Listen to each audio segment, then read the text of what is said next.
tous ces symbolismes-là, le prophète Daniel dit, la tête de la statue, la tête d'or de la statue, c'est toi, le roi.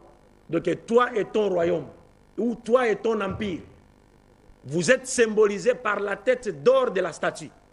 Après toi, c'est-à-dire après ton empire, viendra un autre empire ou bien un autre royaume qui sera moindre que le tien. Vous voyez que la valeur est décroissante. Il y a l'or, l'argent, cuivre et puis fer. Moindre que le tien.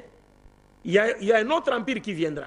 Après ce second empire ou royaume, il y aura un autre royaume, un troisième qui viendra, qui est symbolisé par les ventres et les pieds d'airain ou cuivre. Et après le troisième royaume, il y aura un quatrième royaume qui viendra et qui sera dur comme le fer, parce que ce royaume est symbolisé par les jambes de fer.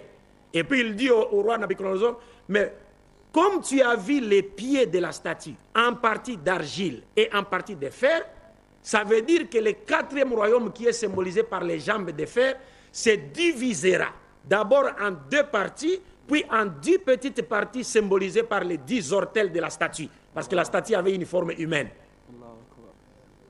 Et puis il continue ici, il dit, la pierre que tu as vue s'est détachée d'une montagne sans l'aide d'aucune main et venir frapper les pieds de la statue et qu'il a réduit en poussière.